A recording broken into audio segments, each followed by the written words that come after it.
I don't usually notice people the way I noticed her. Maybe it was the way she didn't try to fill silence. How she seemed perfectly comfortable letting it sit there, between us, like an old friend who didn't need explaining. I first met her at the small repair shop near the bus terminal. I'd been working there a few months, fixing old radios, dusty fans, things most people would just throw away. She walked in one slow Tuesday afternoon, the kind of day when time felt stretched thin. She had a broken clock in her hands, an old brass one with a faded ivory face. "It still ticks," she said, setting it gently on the counter, "but only when I hold it a certain way." Her voice was low, unhurried. I remember thinking it sounded like someone who'd lived through a few too many winters, but still liked the sound of the first rain. I nodded, pretending to understand what she meant about the clock. "Maybe the gears are loose," I said. "Or maybe it just wants attention." She looked up then, not smiling exactly, just looking, long enough for me to feel like I'd said something both stupid and too honest at once. "It's a clock," she said finally. "They don't want anything." That should have been the end of it. But she didn't leave. Instead, she leaned on the counter, watching me take the back off the clock, her eyes following every small movement like she was memorizing it. I tried to focus on the tiny screws, the dust, the gears, but her quiet made me nervous. "So," I said after a minute, "is this one of those family heirlooms?" She shrugged. "It was my father's. He used to say time behaves differently when you're in love." "And you don't agree?" I asked without thinking. That's when she said it, soft, without a hint of bitterness, like she'd said it before and stopped expecting people to argue. "I don't believe in love."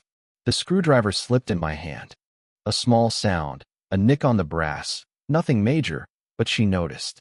Her eyes flicked to my hand, then to my face. There was a pause, too long to be casual, too short to call it intimate. "Then what do you believe in?" I asked before I could stop myself. She smiled, faintly, as if she'd already lived through this conversation a dozen times with different people. "In moments," she said, "the ones that don't last." Something about the way she said it made the room feel smaller. The air changed, not heavier, just different. I kept working on the clock, though my hands weren't steady anymore. The tick returned faintly, and she leaned in, close enough for me to catch the scent of rain on her coat. When she spoke again, it was almost a whisper. "Can you make it stay ticking?" "I'll try," I said. "No promises." She nodded like that answer pleased her. Then she paid an exact change, coins, carefully counted, and left without saying goodbye. The bell over the door rang once and fell quiet. I stared at the clock still ticking on the counter. Somehow, it seemed louder than before. That night, I walked past the shop after closing, just to make sure the clock was still there. It was steady, patient, alive. But her words wouldn't stop replaying in my head. "I don't believe in love." And somehow, I already knew. I was going to spend more time trying to prove her wrong than fixing any clock that ever came through that door. Still, it was that look she gave me before leaving, brief, unreadable, that I can't stop thinking about.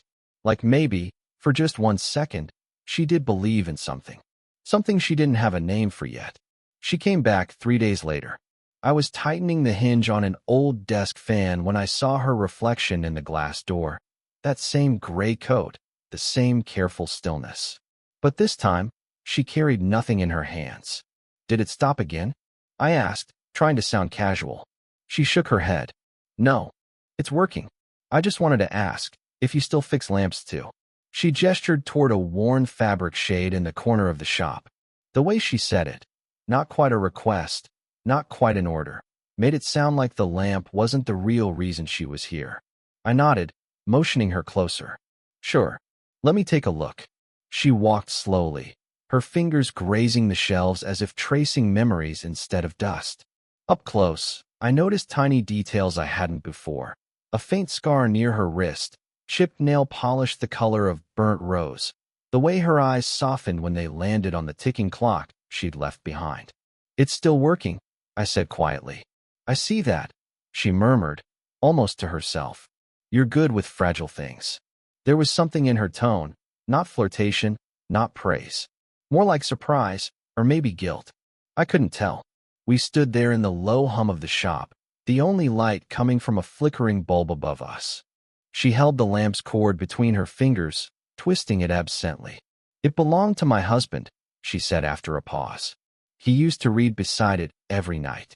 The word husband hung in the air, thin, deliberate, final. I tried to keep my voice steady. "Does he still read by it?" "No," she said. "Just that.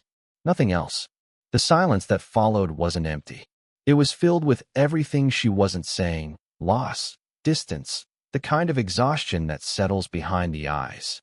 I pretended to inspect the lamp, but really, I was watching her reflection in the metal base, the slight tremor in her hand as she brushed her hair back, the faint line between her brows that deepened every time she swallowed a word she didn't want to speak. "You can leave it here," I said gently. "I'll fix it." Her lips parted, as if she wanted to say thank you. But instead, she said, "Do you ever feel like fixing things makes them worse?" That caught me off guard. I looked up, and she was already watching me. Not testing, not teasing, just searching. "Sometimes," I said, "but it's still better than letting them break for good." Her gaze lingered on me, and for the first time, she smiled. A small, fleeting thing that didn't quite reach her eyes but softened the space between us. When she turned to leave, she hesitated at the door, fingers resting on the frame. "I'll pick it up tomorrow," she said. And then, just as she pushed the door open, the light above us flickered again. She glanced back, her face half lit, half shadow. "You should fix that too," she whispered.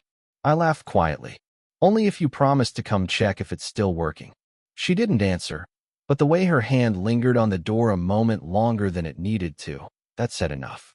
The bell chimed as she left, and I stood there in the dim glow, wondering if I'd imagined the small, almost invisible crack in her voice when she said husband. Whatever it was, it stayed with me, like a current under the floor, humming softly, waiting for something to touch it again. It was raining that evening, not a dramatic downpour, just the slow, steady kind that softened everything it touched. The shop had already closed, but I stayed behind, the lamp she'd brought sitting on the counter beside me, its shade glowing faintly. She arrived without warning, umbrella dripping, hair damp around her face. "You're still here," she said, sounding surprised. "I was waiting for you." I almost said, but caught myself just in time. Instead, "Didn't want to leave the lamp overnight." She smiled, that quiet half-curve that never seemed fully sure of itself. "You could have locked up," she said. "You don't have to wait for me." I didn't mind. She stepped closer, eyes flicking to the light. "It looks warmer than I remember." I handed it to her, careful not to brush her fingers, but close enough to feel the static between us. "The wiring was old," I said. "It just needed a steadier connection. Don't we all?" she whispered, mostly to herself. For a while, neither of us spoke. The rain filled the silence, pattering against the glass. The lamp's glow threw soft gold across her face, and for a fleeting moment, she looked younger, or maybe just less guarded. Her eyes softened, and I realized she wasn't looking at the lamp anymore. She was looking at me. I swallowed hard. "Do you?" My words broke off when her phone buzzed on the counter. She froze. The name lit up on the screen before she turned it face down. I caught it anyway. "David." "I should," she began. "Get that," I said quickly, stepping back. She didn't move. The phone kept buzzing, then went silent. When she finally exhaled, it sounded like something fragile cracking open. "He still calls sometimes," she said, voice low. "It's easier not to answer." I nodded. "You don't owe him anything." Her eyes found mine again, searching for something I didn't know how to give. "You talk like you know how that feels." "Maybe I do." She tilted her head slightly, studying me. "You're too young to sound that certain." "Maybe certainty's all I've got." The corner of her mouth lifted. "That's a dangerous thing to offer." She reached for the lamp then, our hands nearly touching. I didn't move. Neither did she. The hum in the room felt alive, the kind of silence that could shift into something else with one wrong breath. Outside, thunder rolled softly. The bulb flickered. "Power's probably going to cut," I said, though my voice sounded far away. She nodded, her eyes still on our almost joined hands. "Then maybe we should leave before it does." But she didn't step back. Not yet. For one suspended heartbeat, I thought she might, just might, close that tiny distance between us. Then the lights went out. When they flickered back a few seconds later, she was already by the door, coat in hand, face unreadable. "Thank you," she said, barely audible over the rain. I watched her walk away again, the lamp in her arms casting a faint, trembling glow against the storm, and realized my hands were still shaking, though I hadn't moved at all. She came back the next morning, not for the lamp, not for anything really.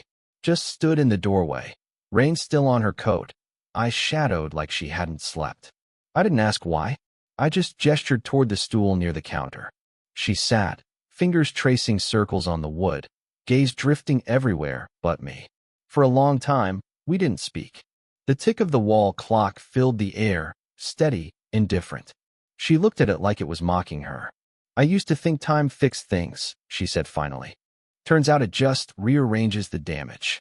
Her voice was quiet, but it cracked in the middle, a sound too soft to belong to someone who'd spent years learning how not to break. I wanted to say something, anything, but the words caught in my throat. Instead, I wiped my hands on a rag and leaned against the counter beside her. "Then why keep fixing clocks?" I asked. She gave a small, humorless laugh. "Maybe I'm hoping one of them will start running backward." We both smiled at that, not because it was funny, but because it wasn't. The silence that followed wasn't empty anymore. It felt aware, like the air itself knew we'd crossed into something we couldn't name. When she finally turned toward me, her eyes were tired, red at the edges. "You shouldn't look at me like that," she said. "Like what?" "Like you want to understand me." "I don't want to understand you," I said, too quickly. Then softer, "I already do."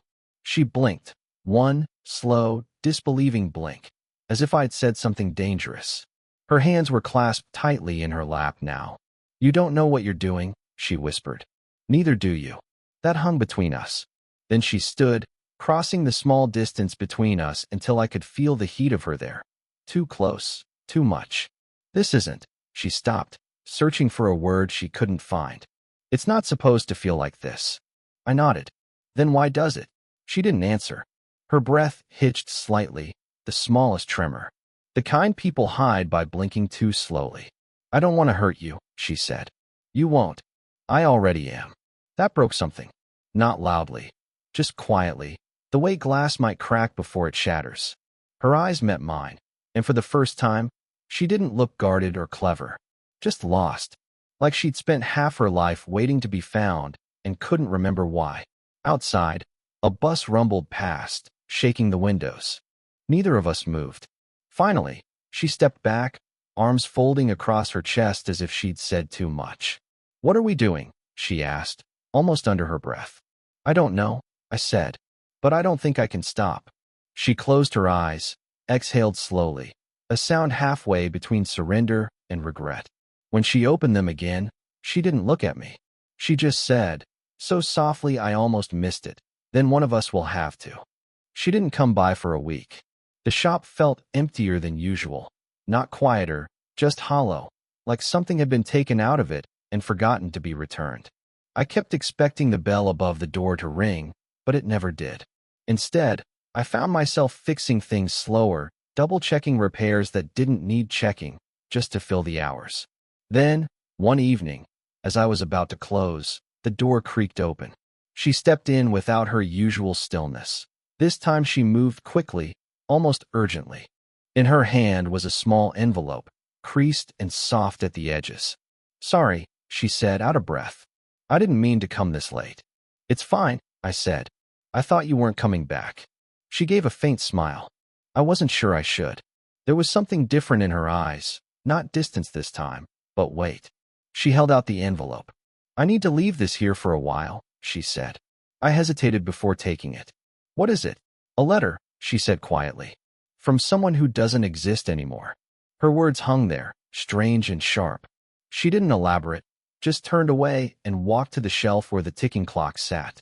It was still running perfectly, steady, unfazed. She brushed her fingers across it. "It was his," she murmured. "The man I told you about.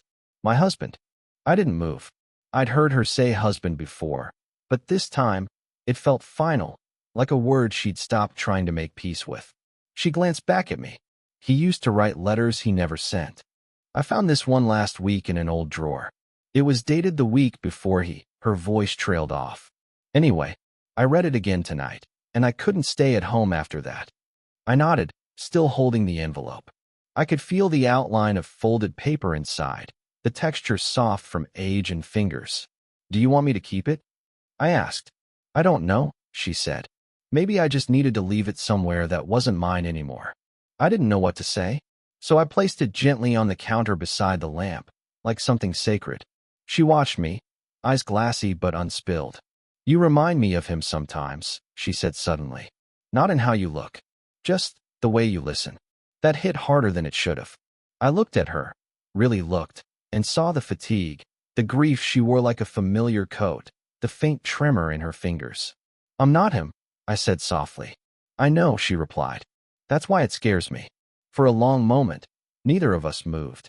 The clock ticked louder than usual, each second sounding like something we were running out of. Then she reached across the counter, her fingers brushing the envelope. Don't open it, she whispered. I wouldn't. I know, she said again. And somehow, that simple trust felt heavier than all her confessions. She turned to leave, the bell above the door trembling with her movement. Before she stepped out, she said one last thing, quiet, almost apologetic. He wrote in that letter that time stops when you find the right person. She paused, her voice barely a breath. Maybe that's why I came here. And then she was gone, leaving me alone with the ticking clock, the lamp's soft light, and the envelope that suddenly felt like it was still breathing. It was late, the kind of late that makes sound feel slower. The shop was dark except for the lamp on the counter, casting that same soft circle of gold that seemed to belong only to her. She came back without knocking. Her hair was uncombed, her coat half-buttoned. She looked like someone who'd walked here without realizing she was doing it. I couldn't sleep, she said. I didn't ask why. I just nodded and motioned toward the stool. She didn't sit. She stood by the counter, eyes on the envelope still resting where she'd left it days ago. You didn't move it, she said. I didn't think it was mine to move. She gave a small nod, her jaw tightening. I read it again tonight, she said. The letter. Her voice wavered on the last word. He wrote that he wished he'd learned how to be still. I think that's what killed us in the end. He always needed to be somewhere else.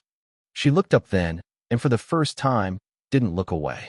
You remind me of everything he wasn't in the end. Not because you try, but because you don't. The words sat between us, heavy and trembling.